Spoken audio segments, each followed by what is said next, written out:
Welcome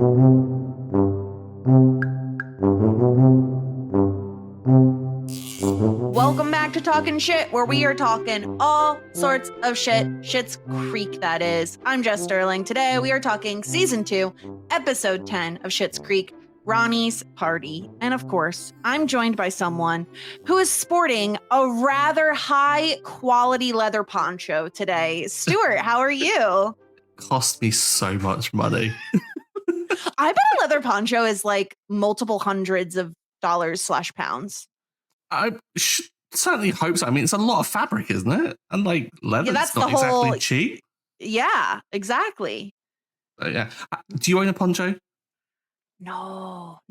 Yeah. There was a time when ponchos were in that I did sport ponchos. Were they ever in? Really, When I was younger, they were. Sure. They were. But no, does anyone ever look good in a poncho? I feel like the only people that can pull off ponchos are people like a little hippie, kind of like a Phoebe Buffet sort of vibe. Yeah. Otherwise, you just look silly. I bought a random poncho. I do not seem the kind of person to own a poncho. This was for a D&D thing that we were doing where we were kind of like dressing up as our characters for a special thing. And my character was an old lady who wore a patchwork dress. And I was like, I'm up for a laugh, but there's no way. There's no way I'm letting my friends get photographic evidence of this in place. So I compromised. I got a patchwork poncho from Etsy. It cost me like £80, which is that's a lot of money to spend for a bit. Yeah, I know. It was way too much for a bit. But it's probably the ugliest thing I have ever owned. Yeah, and thankfully it's now gracing the shelves of a charity shop because I was like, please take it away from me. Get it out of my house. Yeah, I would not sport a leather poncho, but David and I have very different stylistic tastes anyway, I'd say. I think David and most people have very different stylistic tastes, unless you are fully monochromatic. Yeah, well, Beetlejuice is probably the only one. So yeah, we're going to talk about Ronnie's party today. Stuart, what did you think of this episode? Broad strokes. What do you feel? How do you feel? One of the better episodes this season, I thought. I really loved this one. I think it's because a lot of stuff happened. Like, we've always had this weird kind of mixture of either it's a really kind of like funny episode or a lot of stuff happens. And this one, I felt like enough stuff happened. And also it was an absolute knee slapper the whole way through. Like, I don't think there was any plot that didn't have me kind of rolling around laughing. And it's very weird. Like, oftentimes whenever watching, you think, are people actually laughing out loud? I live alone and I was laughing out loud to myself. That's actually how funny I found this episode. Interesting. Okay. Yeah. Because I'm gonna divulge something. Now that we're 10 episodes into this season and we only have a few more left, I feel like I'm allowed to say this now because I always want to keep I want you to be able to form your own opinions without my like knowledge of the future coming into play. Yes. I'm not the biggest fan of the campaign storyline, like as like a story long arc. And I feel like that might be a spicy take. It's just like, I don't know what it is that I don't necessarily vibe with it. And so this is not one of my favorite episodes. I actually think it's one of the more forgettable episodes of the season. Ooh. And in a large part due to the campaign storyline. Maybe it's just that I want Moira and Jocelyn to be besties and I don't like it when they're like fighting against each other. Like, it could be that. I also feel like we've had quite a lack of Stevie in this season. It feels like we've really not been utilizing her. I really like this Alexis storyline. So there's that. But I don't know. It felt a little bit all over the place to me. And I don't know exactly. Maybe we'll dive into a little bit and figure it out a little bit more why the campaign stuff isn't necessarily my favorite. It has its moments, but I just overall I'm kind of like, I don't really care about like Moira running for town council. Like, I want her to be on town council, but I don't care about the process of getting there, you know? I think I might be on a bit of a politics kick at the moment. I am midway through another rewatch of The West Wing. And of course, like, we've had like political season, what with the election over here in the UK. Maybe I'm just geared up for politics. I also think maybe I might be a little biased because last week I did make the joke about it being Ronnie's political party, and I kind of feel maybe didn't get it 100% correct on the prediction. Well, I got the vibe of it, right? So I'm counting that as a win. Yeah. Yeah. And maybe it's the cringe of it all for me. Like there's so much cringe this episode that also could be it. I don't know. Let's dive in and we'll figure it out. We'll talk about it. All right. Let's dive into our little recap at the top here. We have a lot of cringe to get through, so let's get started. Moira and Johnny realize that the Schitts are more capable campaign threats and decide to target Ronnie as a potential ally and donor. Moira mistakenly thinks she'll be pitching to the key demographic of lesbians, but Ronnie's friends are actually members of the Women's Business Association. So Moira must adjust on the fly and actually does a pretty good job at the end of it, I guess. Meanwhile, David is forced to babysit Wendy's stepdaughter, who gets her period all over David's new white bedding. So that's super embarrassing and fun for her. Alexis starts her new job at the vet's office, and unsurprisingly, she's not so great at filing paperwork, taking calls, scheduling appointments, and pretty much everything else that an assistant is supposed to do. However, she's wonderful with people. And when a regular customer's cat dies, Alexis swoops in to make her feel better. So love that journey for Alexis, Stuart. This is why I think I love this episode, because Alexis has been all over the place. Like, she's been really up at times, she's been really down. And I think towards the end of the last season, we were very much down on Alexis for the whole Mutt situation. Yeah. Certainly tarnished by it. Can we just talk about the fact that we haven't had Mutt for quite a while now? Let's just breathe. It is one of the main benefits of season 2, I will say. I have not had to complain about Mutt in a really long time. And I do like to complain. However, I'm also very happy I haven't had to complain about him because he just has not been here. Yeah. But like seeing Alexis being thrown in at the deep end, being given an opportunity that ordinarily I don't think she would have been offered, but thanks to Ted, like she's been given this, and to struggle, but then thrive and find a way of making it work with her and like carving out her own little niche here. And it's nice to see her embracing Schitt's Creek as well and kind of just accepting it, getting a job and kind of perhaps settling down in this life that is no longer this kind of thought to be temporary thing that's going to go away and get fixed. It's now like, no, we need to try and make this work. And her and David are both, maybe thrive is a bit of a generous word, but they're doing well, I would say. They're not suffering as much anymore, at the very least. Yeah, Alexis has always been a people person. She's always been really good at like social situations. So it's unsurprising that she is able to like make instant connections with a ton of customers. It's also unsurprising that she sucks at like the menial work that goes into being an assistant, filing paperwork, all of that. She just has no interest in any of it. So she may not make the best assistant, but certainly the customers, the people that are visiting the vet's office are going to love her.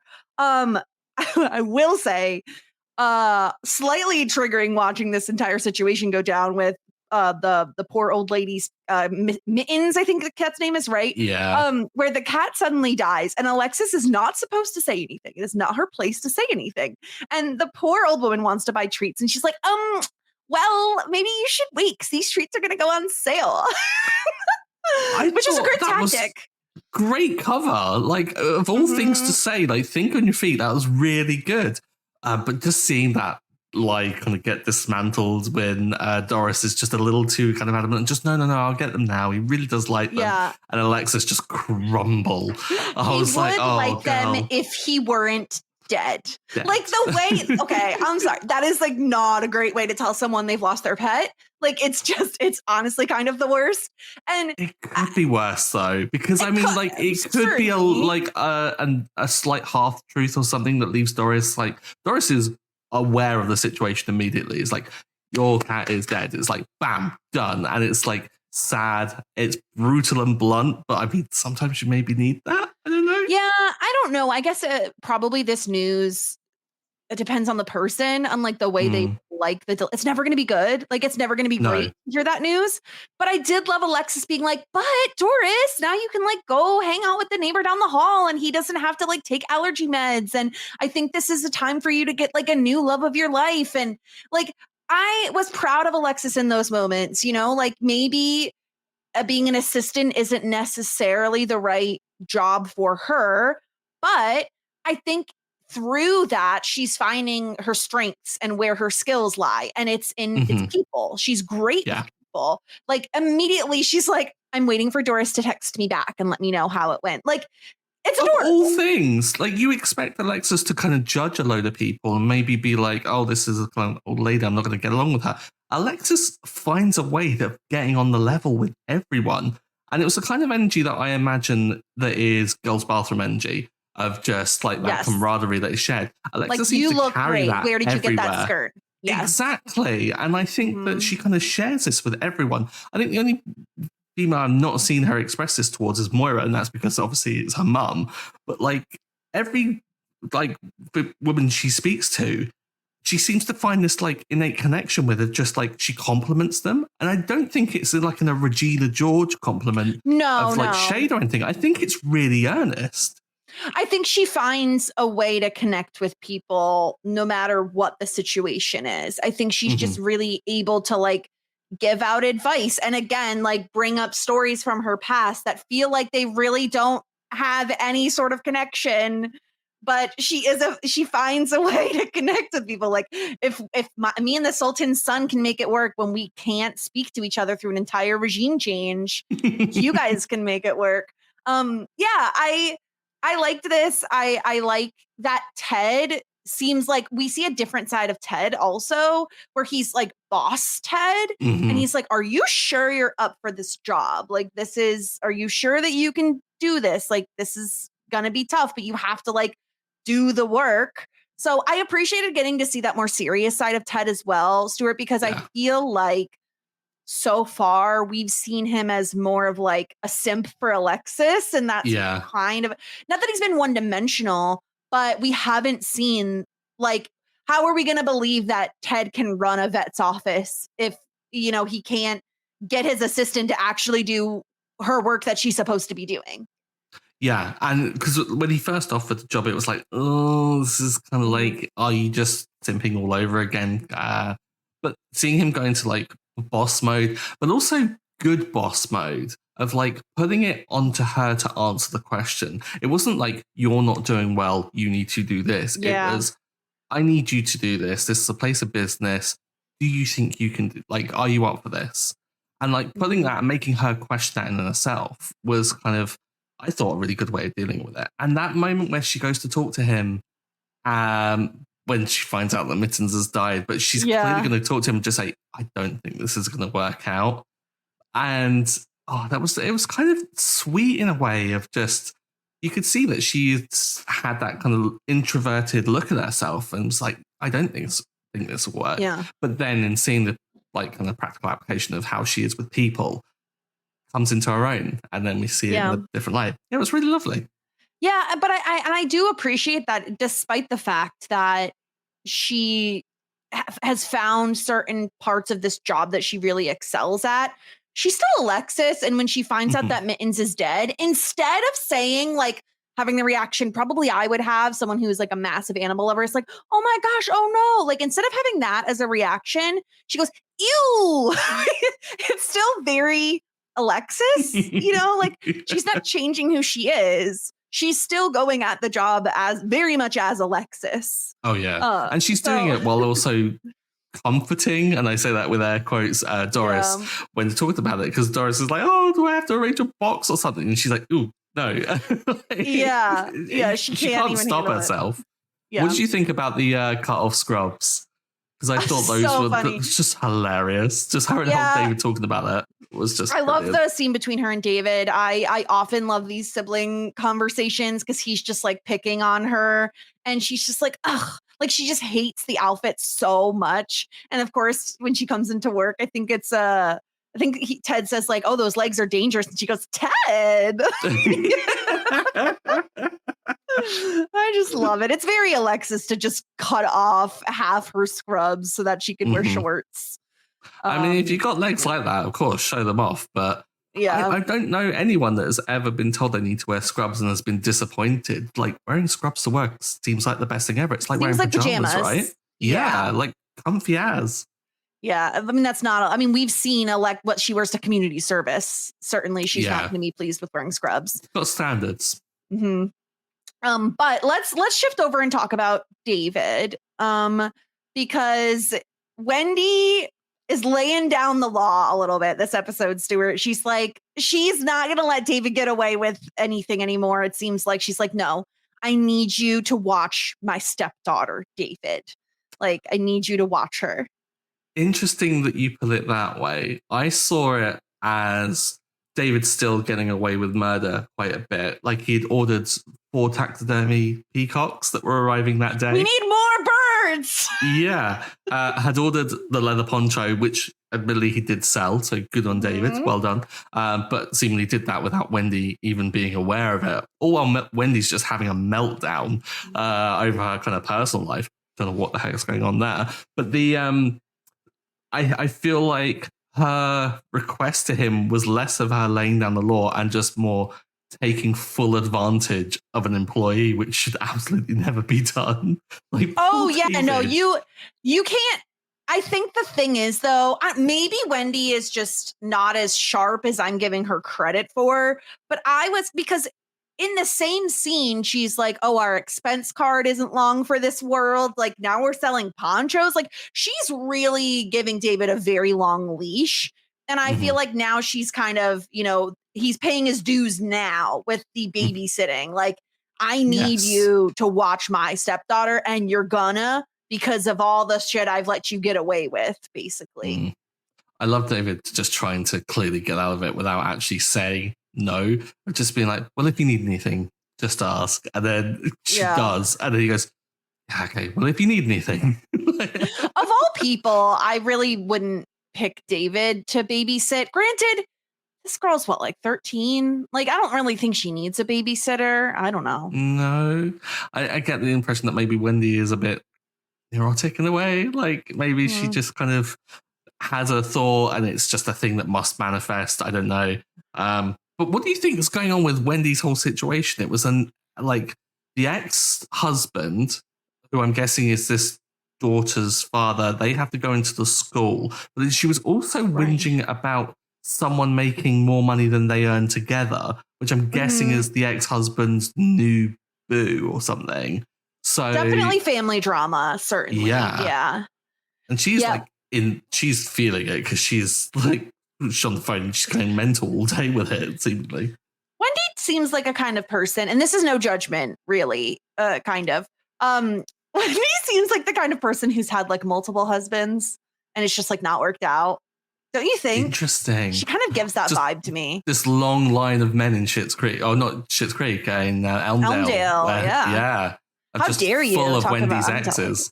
Yes, I think so. It was funny when I was watching this because I messaged you as I was watching and I was just all caps because when Wendy requested a hot tea, I was glorious. I was like, a tea drinker. She's automatically won my favor. And then she like lands David with this awful task. And I was like, oh, sorry, Wendy, you were flying high for such a short period of time. Yeah. And now it's just gone. Yeah. I think once that scene is over, I don't particularly care about the rest of the David storyline. Like, okay, she gets her period. She's sitting on his like new white comforter. Like, it's very tropey sitcom. I think it's like I've seen this before. It's been done before, and it's like I feel for the girl. Like, it's embarrassing and it sucks, and David has to deal with it, and he's a funny character to have to deal with it. But who cares, I guess, is where I kind of land on the David babysitting. Yeah, I think I came out of it quite high on it purely for the fact, like, his reaction, not to it, but his reaction of, like, trying to help with it and being almost like a little in some ways really good with it, like just handing over the sweater that she could tie around her kind of waist to like cover up and stuff, which I thought was like nice. But then it was just the fact that he was saying, well, she'll have a lot of things in there, and just shouts health accessories. For some reason that really cracked me up. And it was like that I think carried it through. But yeah, it didn't make a great deal of sense. Like, I wish we would have had from the Wendy to this. Yeah, like I feel like we could have even better utilized Stevie here, where instead of the scene where David asks Stevie if they have any board games or DVDs or anything like that, I almost wish he would have roped Stevie into helping babysit. And then like maybe we don't even have the period storyline. Maybe it's something else that happens with the girl. I just think we could have used this as an opportunity to have more Stevie and David content as opposed to like really leaning on hard to the teenage girl gets her period storyline that we've all seen so many times. And like, of course it gets on something white. And, you know, it's just whatever. I love David imparting knowledge as to how to tell if someone has lip filler. So I did like that. But overall, the story is a little bit of a... He's right. He's absolutely right, though, which is reasons I would never get lip filler. Yeah. But also I don't want like needles near my face. But anyway, that storyline's just like meh for me, I guess. Beyond the Wendy stuff, because I do love Wendy. Yeah, definitely like third tier storyline in this whole episode, which is why I mean it didn't really get that much airtime.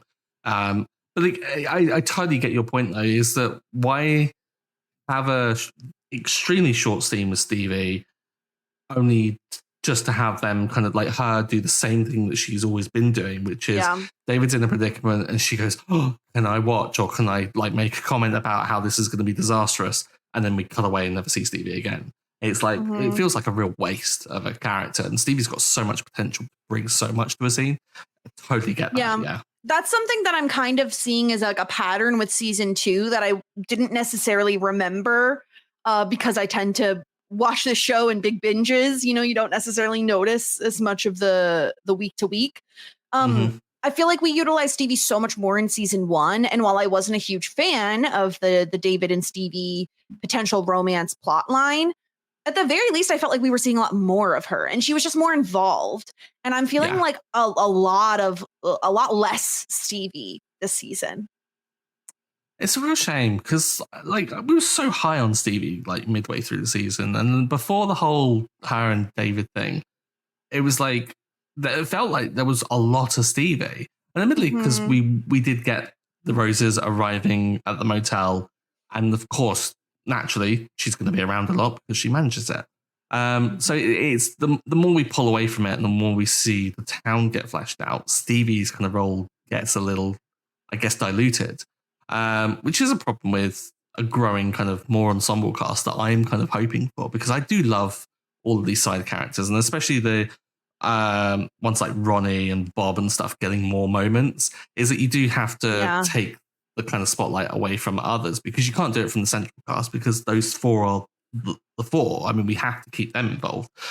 So yeah, it's a problem. But I think, what you said about how you can just better utilize that scene to include Stevie more would have been nicer. Yeah. And speaking of like getting these side characters involved more, I do love the inclusion of Ronnie in this episode. And I think Moira is very smart for targeting her as a potential ally, given she was the one who encouraged Moira to run. Like, it would be fun to have some competition and have a real election. And, you know, you got something done and you should be very proud of that, back when she got the flowers for the motel and outside of the cafe. So it makes total sense they're going to target Ronnie. And this is the classic sitcom where it's like a complete misunderstanding.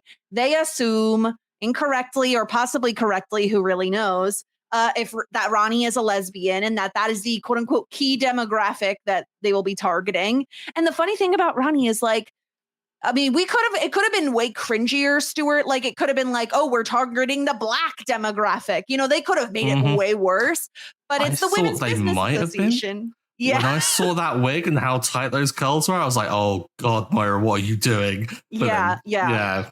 thankfully, is that the No, right thankfully word? it's the Women's Business Association, and so she has to kind of adjust her speech to them on the fly. And I mean, here's the thing: Moira does have charisma. Like, I think Mhm. this is another thing I appreciate about the show is we just talked about Alexis being able to connect with anybody over anything.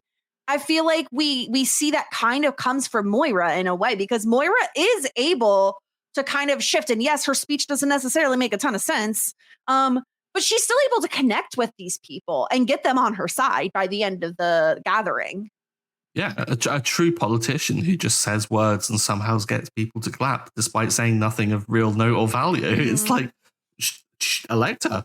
She's brilliant. But no, I love the fact that that point of just Moira's ability to kind of charm people and to win people over is absolutely demonstrated with Alexis. She certainly doesn't get it from Johnny, because Johnny, the third wheel, or however many wheels in this kind of party, Oh just being God. so awkward. I was like, He's so Johnny. cringy. It's awful. And I really think the only reason he's even there is because they're like, okay, we need to make Eugene Levy a part of this episode. I guess he's just going to tag along with Moira. But he's so supremely awkward. Like, I truly think Moira would have been able to do a better job if he just wasn't even there. Possibly, but then you'd totally miss out on the comedic duo of Eugene Levy and Catherine O'Hara, because it was absolute Danny Boy vibes all over again with the egg sandwich of just Johnny there being awkward in the background to a point where it's a whole different joke, and also like him being the one to tell Moira and like kind of get through her kind of almost like Moira filter of the world of just how she sees it, and that being truth, and just being like, no, I don't think these people are lesbians. She has a husband. Yeah. Explain that. Like, if it wasn't Johnny, I don't think that would have even transferred, and we would have had Moira completely digging her own grave here. Mm-hmm. Oh, that would have been even worse. Yeah. And I really appreciate that Ronnie lets them flounder and doesn't rescue them. I think it's so much better, and you really understand who Ronnie is as a character, that she like is happy to watch them flail around a little bit. And when they leave, I got the impression, and maybe you interpreted this differently, but her and the woman that are like joking and cheersing as the roses leave, that's possibly her like girlfriend or something. And they're like laughing at the roses' expense, because it's like, yeah, of course, we are together, but like, we're not going to tell them that. Like, let them flounder a little bit. Yeah, exactly. They made an assumption. They didn't actually just, have the courtesy to ask. So, of course, we're not going to do that. Yeah, I certainly got that vibe as well, especially the fact that they stayed after everyone else had left.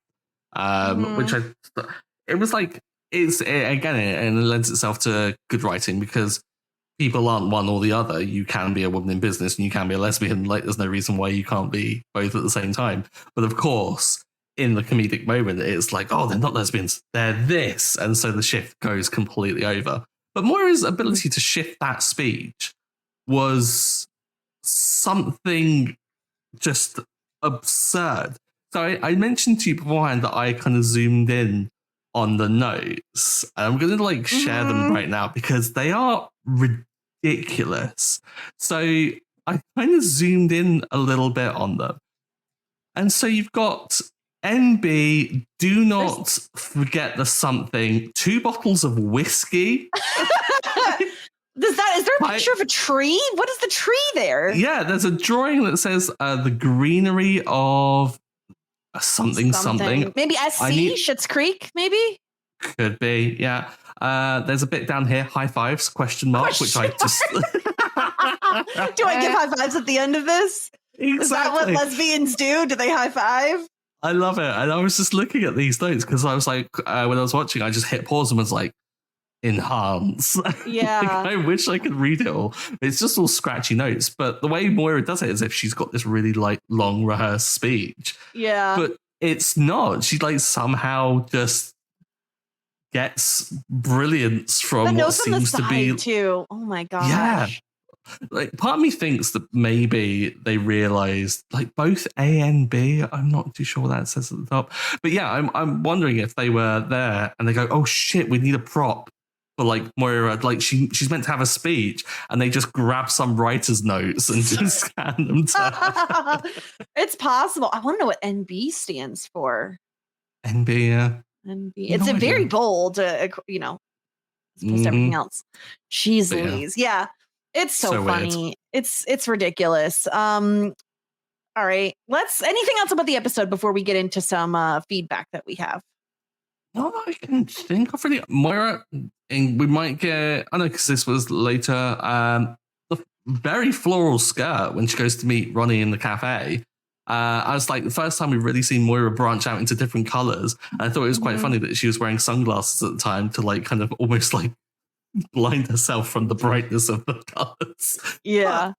But other than that, not too much. It's perfect. Okay, let's get into some feedback here. We heard from Trish.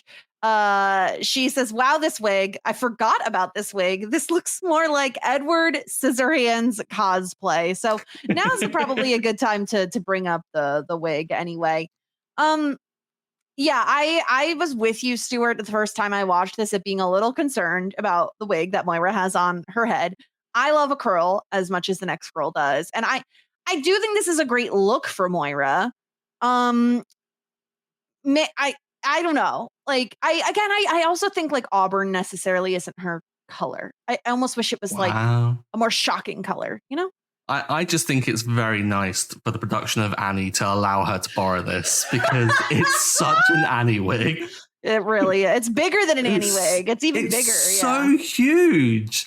Like, it's ridiculous. But yeah, I did, as I mentioned earlier, I was a little concerned when I saw like how curly it was, and knowing that Moira was going for a demographic, I was like, oh gosh, girl, don't do this. Yeah, please stop. We don't want to cancel you. Yeah. Yeah. We also heard from Liz, who's from the last episode, who said, "I just got a new debit card today, and they asked me my PIN out loud, and I was a little thrown off. Like, can I say it?" Excuse me, you just said your PIN out loud. You're going to need to pick a different PIN now. Yeah. Yeah, I don't think you should certainly say it, but you should let me know your social security number, date of birth, and any other details that would be useful. Mother's maiden name. Yeah, just put them in the comments. Lomaniac said, "Honestly, I've never really thought about it, but I think Bob is also my favorite character in Bob's Burgers." This is a reference back from episode 6. He's the straight, like, is anyone's favorite character the straight man in these comedies? They never are my favorite because they're just like having to be normal. Have we had anyone come onto this show and say that Johnny's their favorite? I don't believe we have. It might have been Will, I think, who said that, because he was saying that he loves Bob. Yeah. Yes. Ridiculous. Outrageous. It is ridiculous.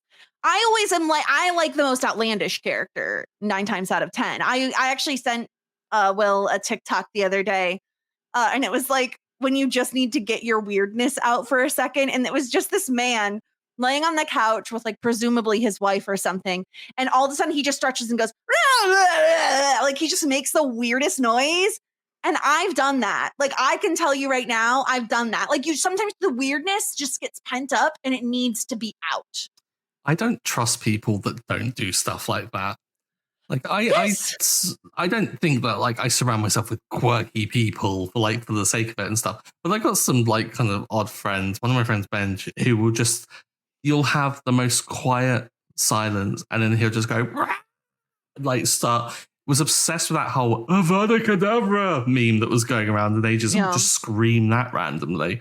Everyone's going to get their weirdness out occasionally. If you don't, I think you're a bit of a psychopath.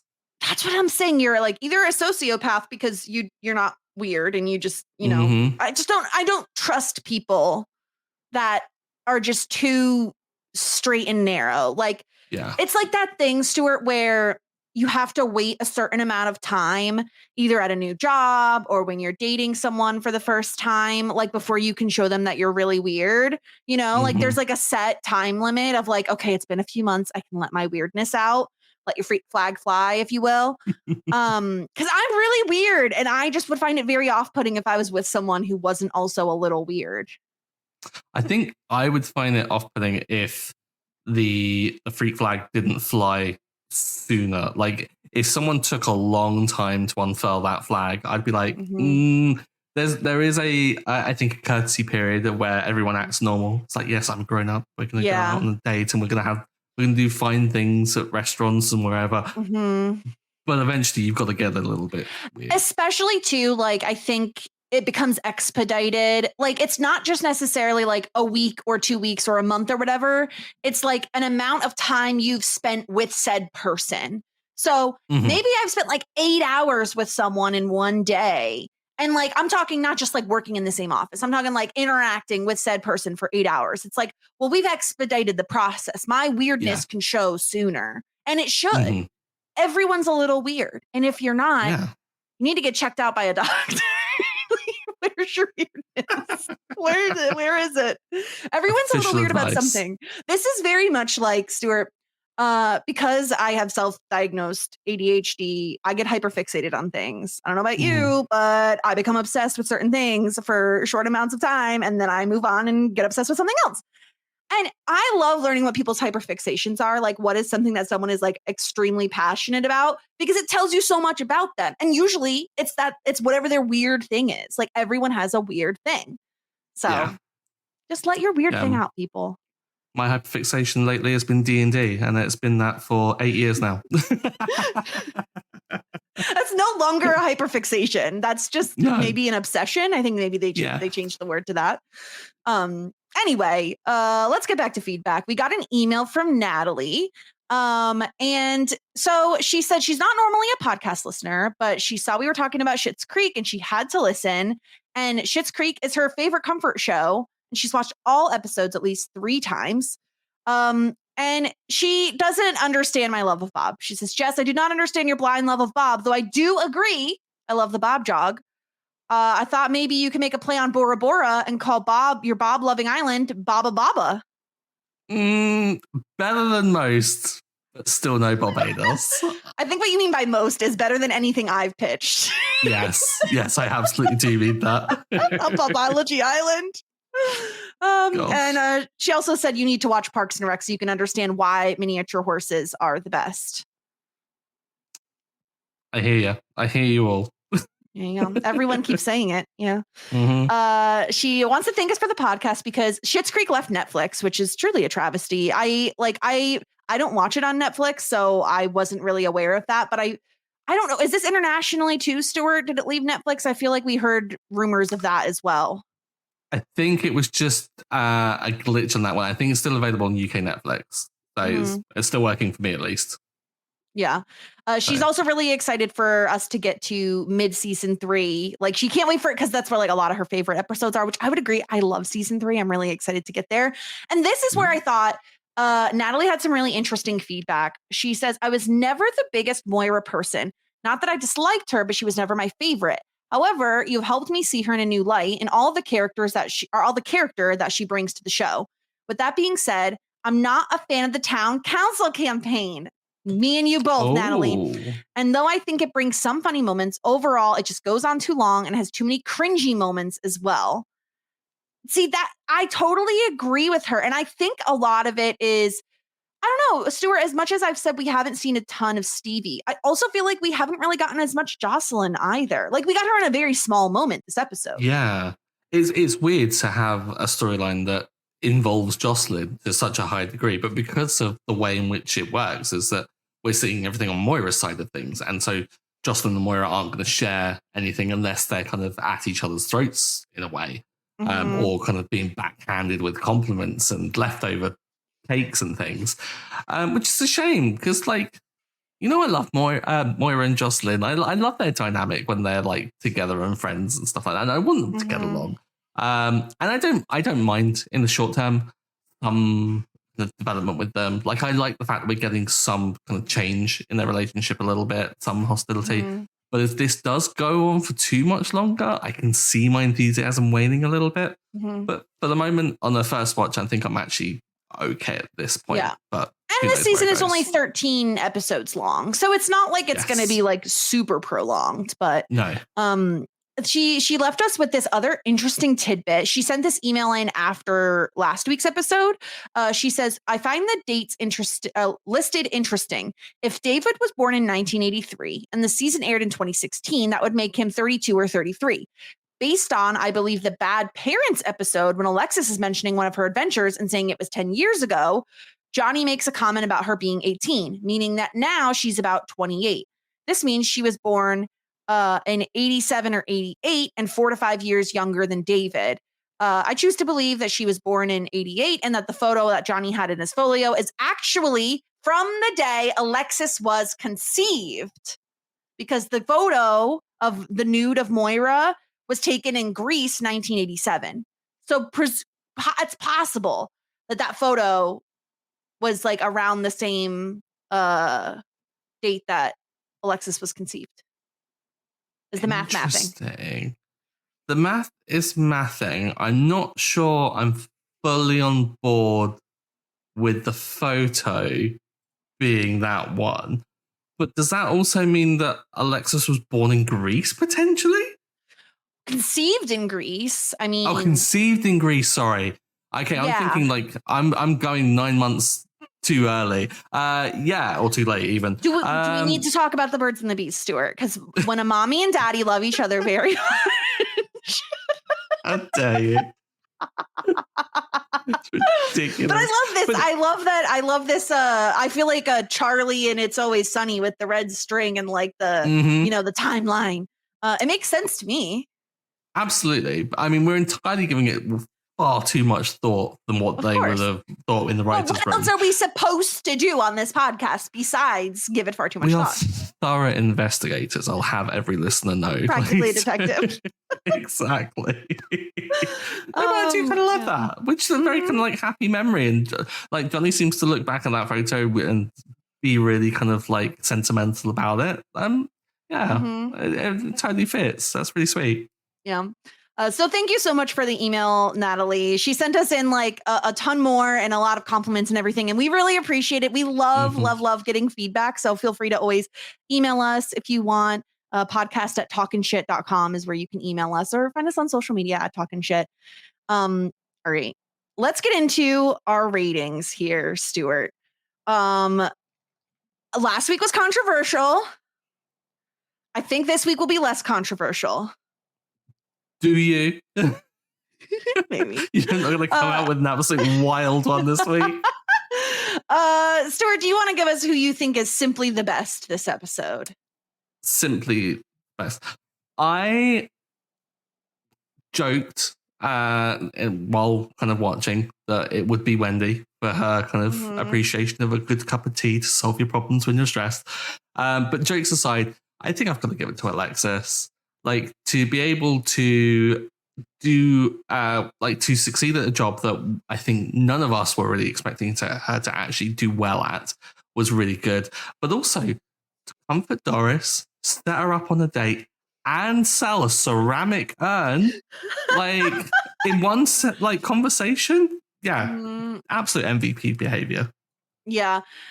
I'm so torn because I was like, okay, if Stuart gives it to Alexis, I can feel free to let my freak flag fly in a way and give it to someone else. Because I feel like this is someone who I've almost wanted to give a point to in the past and haven't really had the opportunity.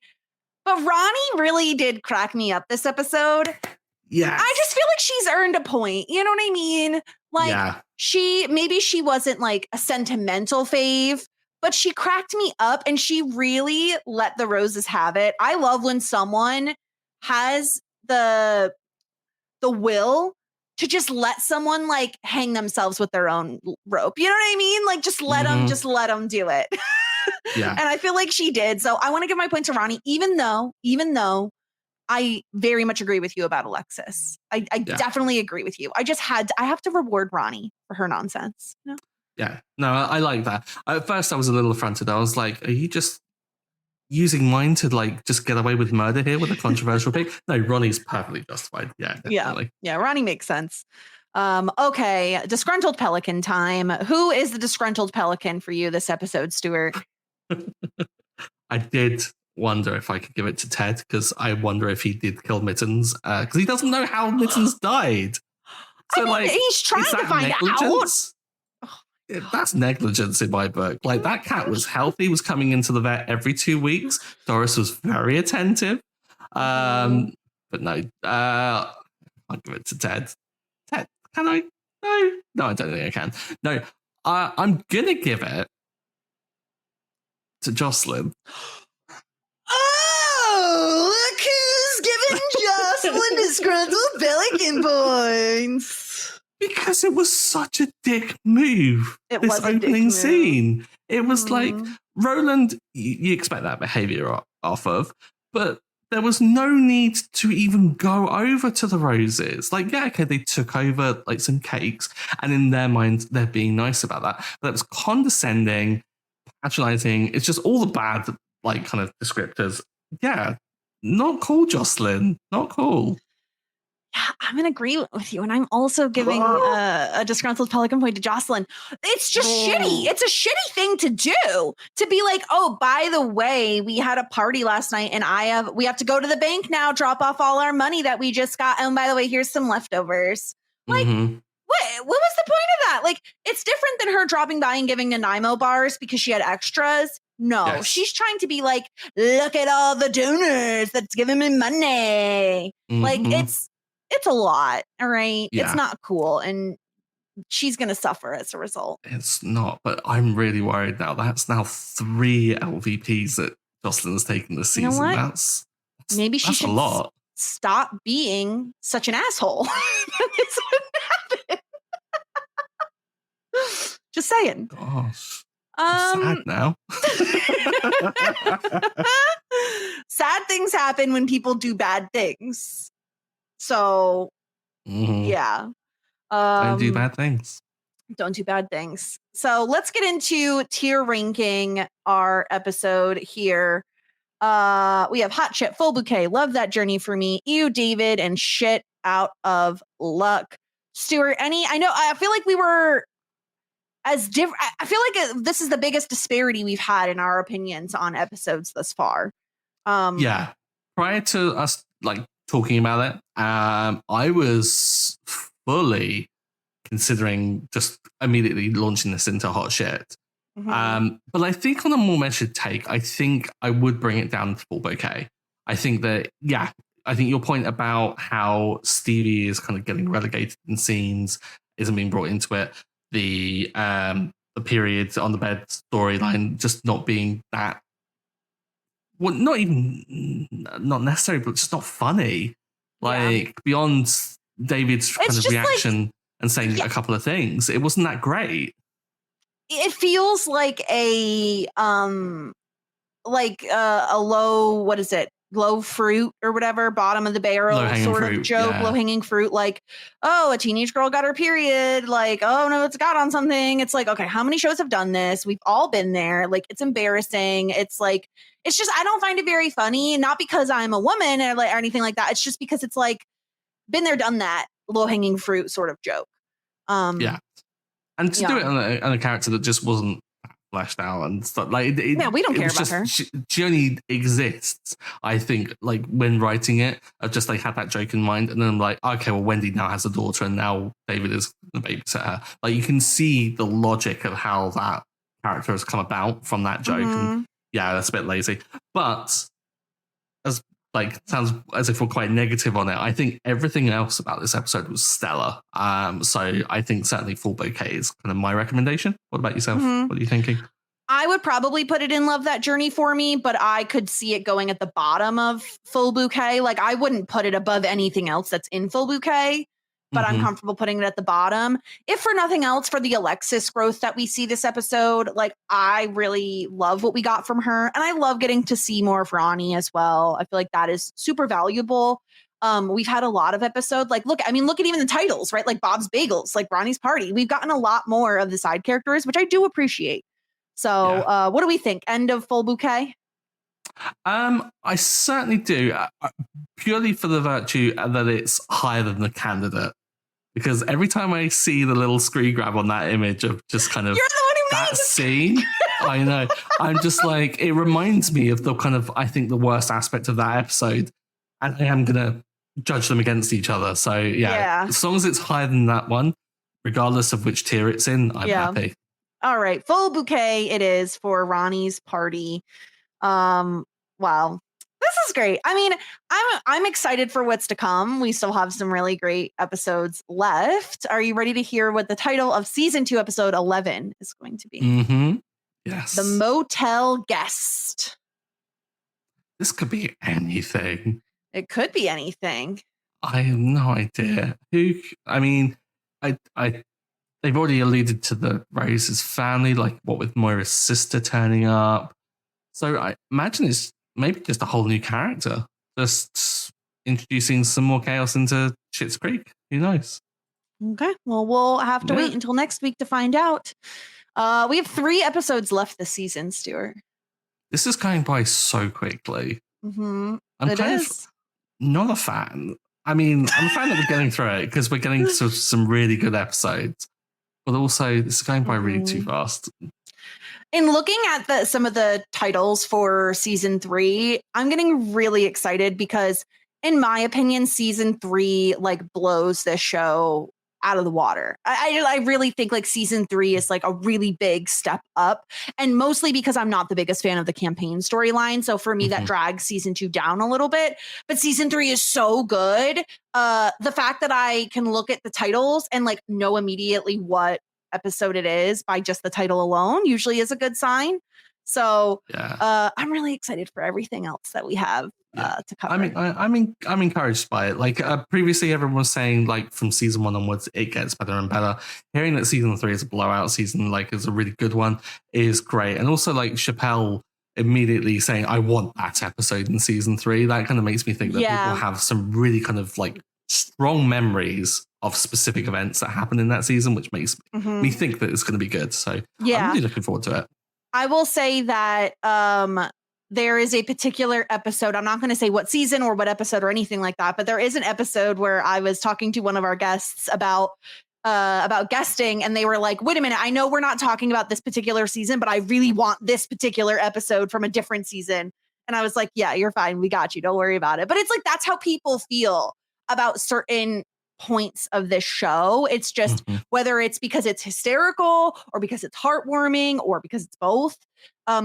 I think like this is the kind of a show that brings it out in people. You know what I mean? Like just like it, like I don't know. It just it's lovely. And the one that Chappelle picked out is going to be funny for so many reasons.